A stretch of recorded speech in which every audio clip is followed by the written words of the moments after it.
Mr. Blake, you're charged with possession of marijuana. You're facing up to 6 months in jail and or a $2,000 fine. We are going to do probable cause. You have the right to remain silent. Anything you say can or will be used against you. You have the right to have an attorney present. If you cannot afford one, one will be appointed to you, sir. Okay. On September 4th, 2024, officers were dispatched to a possession of marijuana investigation at 100 Hollows Tree Lane in Harris County, Texas. Officer was informed defendant crossed unauthorized crossing point from convenience store to apartment complex. Hold on a second, did you catch that? The entire stop appears to start because the defendant allegedly crossed at an unauthorized crossing point. That's a pretty unusual foundation for a drug investigation, and the judge immediately seems skeptical. This is one of those moments where probable cause becomes everything. If the initial stop doesn't hold up, the rest of the case can start unraveling fast. Officer observed strong odor of marijuana. Wait. He did what? He says he crossed an unauthorized crossing point. So I guess he crossed the street. Is he jaywalking? Yeah. Yes, Your Honor. And then Walking while black. and it says the officer observed a strong odor of marijuana, and he was informed that the defendant had begun to walk backwards upon being asked about marijuana by another officer. A PC search was conducted, and the officer observed a large sack of marijuana. I don't think so. He's walking while black. I don't think so. And just like that, the judge shuts it down. No probable cause. That's a major win for the defendant. Remember, probable cause hearings aren't about guilt or innocence. They're about whether law enforcement had enough legal justification to move the case forward. In this courtroom, the judge clearly wasn't convinced. What do you think? Fair call or controversial decision? I'm gonna find no probable cause. Yes, Your Honor. Mr. Blake, be careful, man. You know, the world is against you. Don't let him be. Do something with your life. You know what I mean? The more you just, come on, man. All right, I'm gonna have you just take a seat back, all right? Hang tight.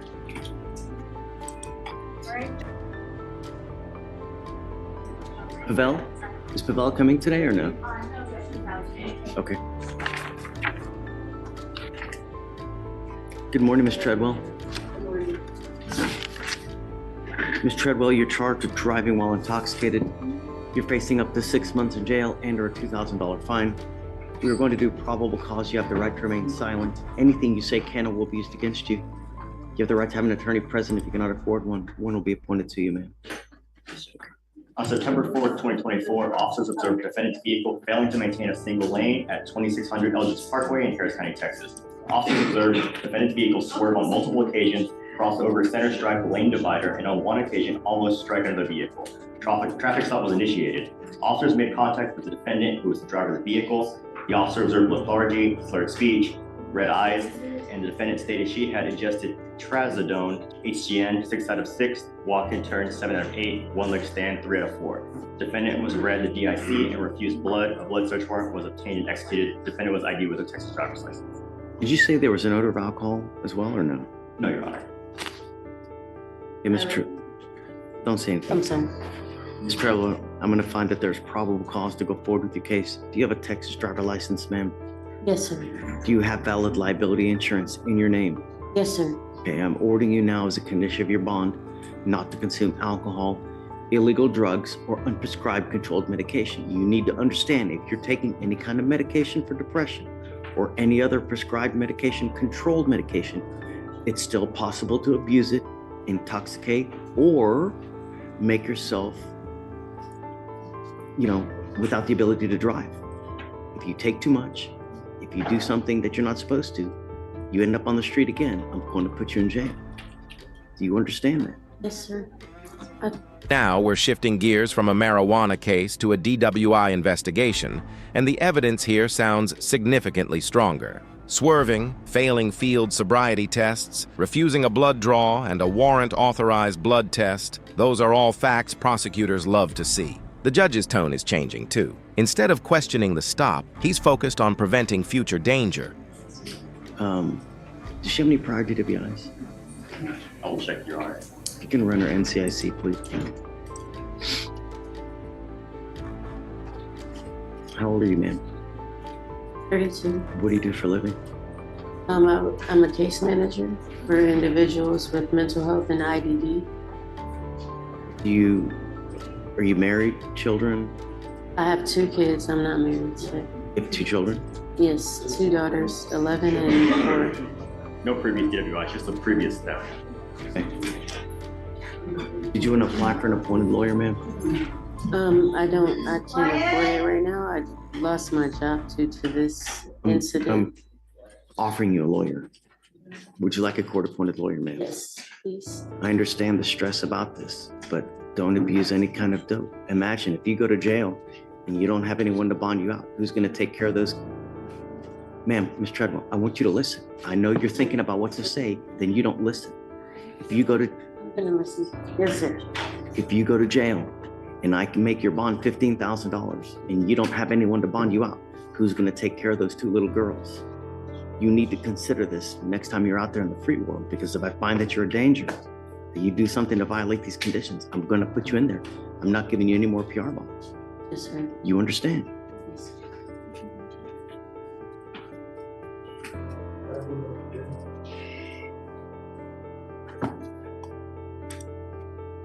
Okay, I need you to fill out an application for me now. So deputy's going to give you an application. After that, I'm going to have you go to Victoria Center, reset. You will eventually meet with Rachel for your bond conditions, and then we'll have you take your seat in the jury box. All right? Yeah. We'll direct you if you want to head that way. Okay, Yasha, hey, How are you? what's going on? Judge, I'm here on Mr. Tyrell, Ian Tyrell. He has the bond violation. Come up, Mr. Terrell.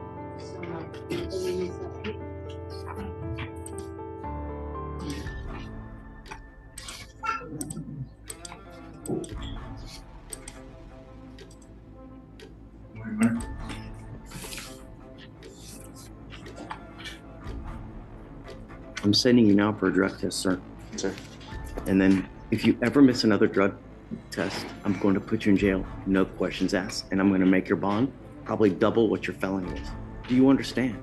Sir, and As it stands, I ordered you not to consume alcohol or any kind of dope. We're going to test you now. We'll see what it shows, if anything. And then you have other things to do? yes, sir. You want to? Can you come back?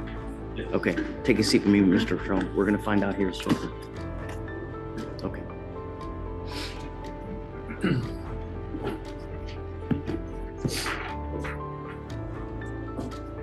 What did you test positive for? Sir. Is that why you keep going?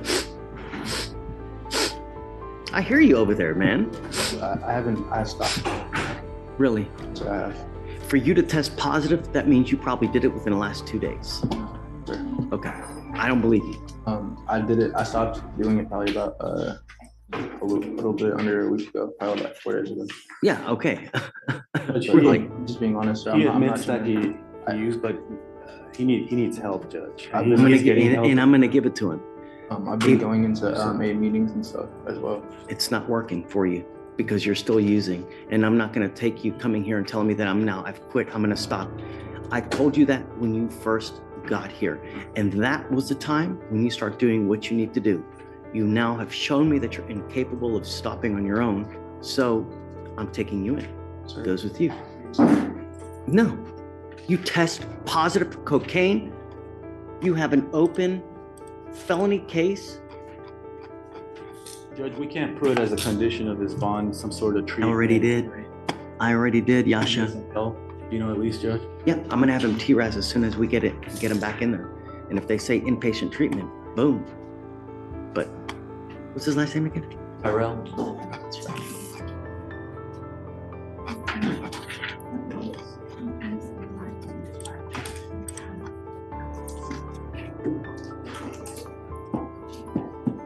We can do the TRAS right now. Yasha, if I don't take him into custody now, I'm telling him it's okay for him to do cocaine and that he's just gonna walk out of here. You think it'll ever stop? Really? You can test him on Monday again. He was out free and clear. He had the opportunity not to do it. He had the opportunity to clean himself. The only reason he's telling me now he wants to clean himself is because he's going in. That's the only reason, Yasha. Mr. Terrell, if you think that you're gonna use cocaine and that you're gonna walk out of here, it's just not gonna happen. Goes with you. Yes, please. I already gave you a chance. Child, sir. This is where things get serious. Bond conditions aren't suggestions, they're court orders. When someone on bond tests positive for drugs, judges often view it as a direct challenge to the court's authority. Watch closely here because this exchange reveals a bigger question: punishment or treatment? And judges across the country wrestle with that balance every day. I would just like one more Then chance. if you're using cocaine out in the free world, you have no business having a child with you. Do you think you could give me one more chance? No, he goes with you. Sorry, Mr. Terrell. It's not gonna happen. I can't let him go, man. I can't. I know, and I'm gonna give it to him now. Come up, Miss Bautista. Go around the other way for me.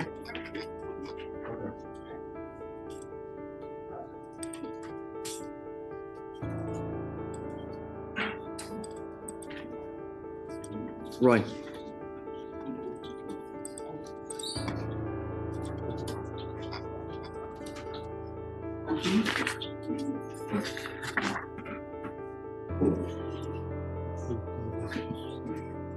You are Jasmine Bautista? Miss Bautista, you're charged with 2 cases. You're charged with assault of a family member. You're also charged with terroristic threat of a family or household member. On both of those, you're facing up to a year in jail and or a $4,000 fine. We are going to do probable cause. You have the right to remain silent. Anything you say can or will be used against you. You have the right to have an attorney present during any questions and interviews of the state of Texas. If you cannot afford a lawyer will be appointed to represent you. Okay. Officer conducted follow-up investigation at 1505 Serpentine Drive, San Jacinto City in Harris County, Texas. Officer traveled to the residence and observed approximately a couple bullet holes, and the complaining witness advised that on August 25th at approximately 1:40 a.m., a dark-colored Dodge vehicle opened fire on the residence. No injuries were sustained. Complainant 1 advised that her brother's wife, later identified as the defendant, had recently made threats against the family. The complainant advised that her brother, complainant 2, and defendant had a fight on August 18th that escalated into a physical altercation. The complainant and other family members tried to separate them, and the defendant threatened to kill the entire family. The defendant threatened to have her brothers come and shoot all of them. The complainant, the defendant's husband, told officers that during the argument on August 18th, the defendant attacked him. The complainant advised that this was when the defendant threatened to have her brother shoot and kill the entire family. The complainant believed the threat and fears for his life and his family's safety. Officer was given a video of the incident showing the defendant grabbing onto the complainant's leg and yelling, "You're all going to die, bitch, you and your fucking kids."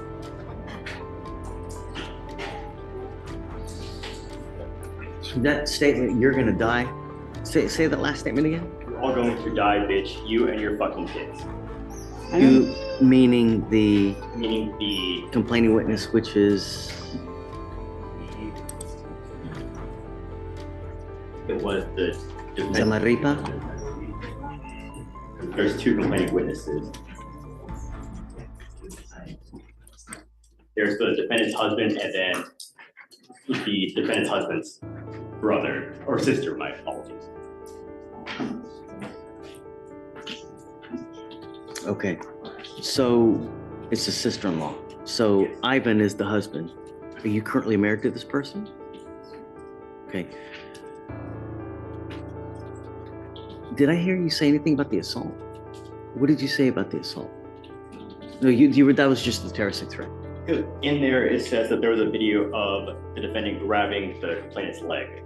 And then there was also a physical altercation that they had to get involved in separate them. Okay, well, tell me about the assault. There has to be some kind of... Can I have a response when he's done with that, yeah? Absolutely. Let me see if I can find the OR, Your Honor. Sure. I have here, it says, on August 18th, 2024, the defendant, Jasmine Bautista, and the complainant were arguing and they were physically fighting. Raquel Zamaripa stated she saw the defendant scratching her brother.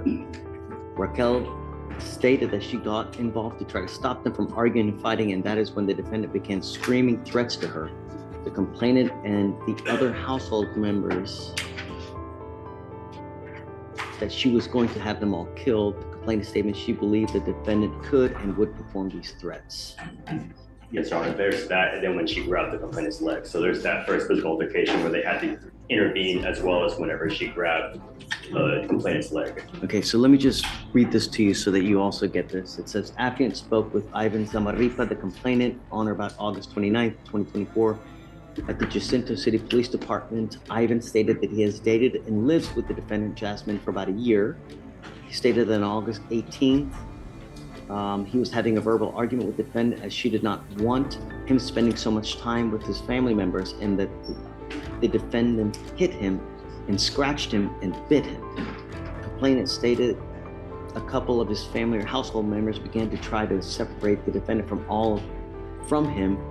As this was going on, the defendant screamed that she was going to have her brothers come to the residence and shoot all of them, and that they were all going to die. Complainant stated the defendant also stated she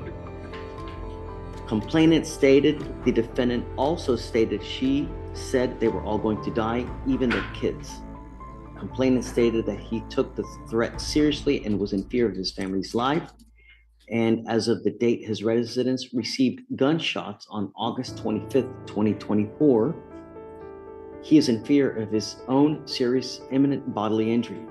Complainant stated the defendant caused him and his family members to be in fear of their lives and serious imminent bodily injury. Complainant stated the defendant's assaults caused him pain and injuries. He showed photographs of his injuries from the night of August 18th, 2024. Affiant notes there were several fresh scratch marks on the complainant's back, chest, face, arm, and eye. Affiant also saw 3 fresh bite marks on the complainant. Complainant showed affiant of the incident where the defendant is holding on to the complainant's leg while she is sitting on the ground, and the complainant is trying to get away, and I heard her screaming, you're all going to die, fuck your kids. Affiant looked up the defendant's driver's license number, yada yada, compared to the video, and positively identified the defendant as Jasmine Bautista. Yes. What do you got? Your Honor, the very same day that this happened, she went to the hospital for her injuries that were caused during this incident. She filed an assault charge. I think it's one of those situations where they file first. I have tons of pictures showing injuries all over her body. There were 6 people, family members of the defendant, that attacked my client at the house. They all attacked her, even the complaining witness on the assault here. Your Honor, if she grabbed her leg, I don't hear any statement that it caused her pain or anything to that degree that would make it a Class A misdemeanor. It seems Here, like it would have been says- appropriately filed as a Class C. No. I mean, it says here, where does it says,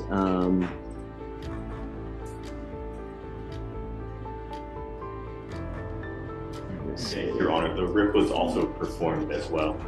okay, It says that the complainant called the police because the defendant was threatening her brothers that she would kill the complainant's family. And then the defendant was biting the complaining witness, scratching the complaining witness, hitting the complaining witness, and spit on the complaining witness's face. And that's what was listed as far as the assault in the RIP call. do we know if that are they still communicating? Do they want to have contact or no? Ivan wants no contact. Okay, I am going to find that there's probable cause. Ms. Bautista, I'm ordering you as a condition of your bond not to have any contact with this person, not to be in possession of any weapons. I'm going to tell you now, I will do everything in my power to protect the city. If I hear that there's more gunshots, any kind of drive